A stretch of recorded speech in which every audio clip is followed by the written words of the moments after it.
بسم اللہ الرحمن الرحیم۔ السلام علیکم۔ روزانہ واقعات سننے کے لیے اس چینل کو سبسکرائب کریں۔ رسول اللہ صلی اللہ علیہ وآلہ وسلم نے نماز ختم کی اور ممبر پر تشریف لائے۔ ارشاد ہوا، ہر شخص اپنی جگہ بیٹھا رہے۔ پھر دریافت فرمایا، جانتے ہو میں نے تمہیں بیٹھے رہنے کے لیے کیوں کہا ہے؟ صحابہ کرام رضوان اللہ عنہم اجمعین نے عرض کیا، اللہ اور اس کے رسول صلی اللہ علیہ وسلم ہی بہتر جانتے ہیں۔ فرمایا، میں نے تمہیں شوق دلانے یا ڈرانے کے لیے جمع نہیں کیا، تمہیں جمع کرنے کا مقصد یہ بتانا ہے کہ تمیم داری جو پہلے نصرانی تھا، اب اس نے آ کر اسلام قبول کر لیا ہے، بیعت بھی کی ہے۔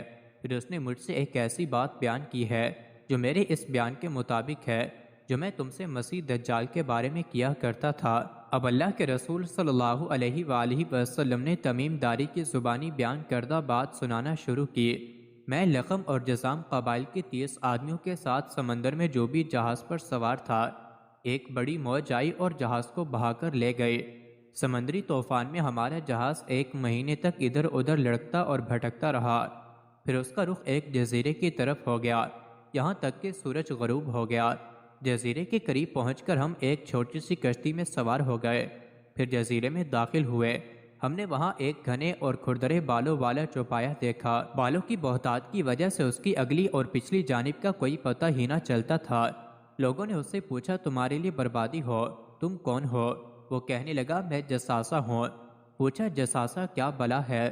وہ بولا، ایک قوم ایسا کرو، یہ سامنے والے گرجا گھر میں ایک شخص رہتا ہے، اس کے پاس چلے جاؤ، وہ تمہیں بڑے شوق سے ساری بات بتائے گا اور تمہاری بات بھی سنے گا، وہ تمہارے بارے میں جاننے کا بہت مشتاق ہے۔ جب اس نے ہمیں متذکرہ آدمی کے بارے میں جتلایا تو ہمیں اس چوپائے کے بارے میں شیطان ہونے کا خوف ہوا۔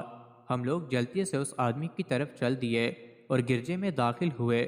وہاں ایک آدمی تھا، وہ بہت لمبا تڑنگا تھا، اس کے دونوں ہاتھ گردن کے ساتھ اور دونوں زانوں دونوں ٹخنوں تک لوہے کی زنجیر سے جکڑے ہوئے تھے۔ ہم نے اتنی سختی سے جکڑا ہوا آدمی کبھی نہ دیکھا تھا۔ ہم نے پوچھا، ارے کمبخت، تو کیا چیز ہے؟ وہ بولا، تم لوگ اب میری خبر پر قابو پا ہی لوگے، اب تمہیں میرا حال معلوم ہو جائے گا، پہلے تم بتاؤ کہ تم کون لوگ ہو؟ ہم نے کہا، ہم عرب لوگ ہیں، ہم ایک سمندری جہاز میں سوار ہوئے، سمندر کی موجیں ہم سے 1 مہینے تک کھیلتی رہیں اور ہم کسی نہ کسی طرح تیرے اس ٹاپو سے آ لگے۔ پھر ہم ایک چھوٹی سی کشتی میں بیٹھ کر ٹاپو میں داخل ہوئے۔ یہاں ہمیں ایک بھاری دم کا بہت گھنے بالوں والا جانور ملا۔ بالوں کی کثرت سے اس کے اگلے پچھلے حصے کی شناخت ہی نہیں ہو پا رہی تھی۔ ہم نے پوچھا، اے کمبخت، تو کیا بلا ہے؟ وہ بولا، میں جساسہ ہوں۔ ہم نے پوچھا، یہ جساسہ کیا ہے؟ اس نے جواب دیا، تم لوگ اس آدمی کے پاس چلے جاؤ جو گرجے کے اندر ہے، وہ تمہاری خبر کا بے حد مشتاق ہے۔ چنانچہ ہم لوگ تیزی سے دوڑتے ہوئے تیرے پاس آ پہنچے اور ڈرے کہ مبادہ تو کوئی بھوت پریت ہے۔ زنجیروں میں جکڑے ہوئے آدمی نے پوچھا، اچھا تم لوگ مجھے جیسان فلسطین کی ایک بستی کے نخلستان کے بارے میں تو بتاؤ۔ ہم نے کہا، تو اس نخلستان کے بارے میں کیا پوچھنا چاہتا ہے؟ وہ بولا، میں اس نخلستان کے بارے میں پوچھتا ہوں کہ کیا وہ پھلتا پھولتا ہے؟ ہم نے کہا، ہاں پھلتا پھولتا ہے۔ اس نے کہا، اب عنقریب وہ نہیں پھلے پھولے گا۔ پھر اس نے کہا، مجھے طبرستان کے سمندر، یہ سمندر فلسطین میں ہے جو فلسطین اور اردن کے درمیان حد فاصل ہے، کے بارے میں بتاؤ۔ ہم نے کہا، اس کے بارے میں تو کیا پوچھتا ہے؟ اس نے سوال کیا کہ اس میں پانی ہے؟ ہم نے کہا، ہاں اس میں تو بہت زیادہ پانی ہے۔ وہ بولا، عنقریب اس کا پانی سوکھ جائے گا۔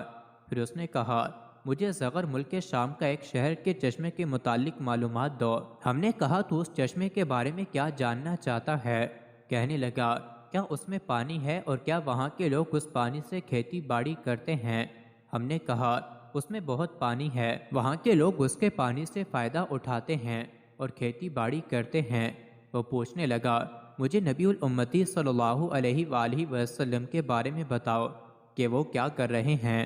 ہم نے کہا، وہ مکہ مکرمہ سے ہجرت کر کے مدینہ منورہ تشریف لا چکے ہیں۔ اس نے دریافت کیا، کیا ان سے عربوں نے لڑائی کی ہے؟ ہم نے کہا، ہاں۔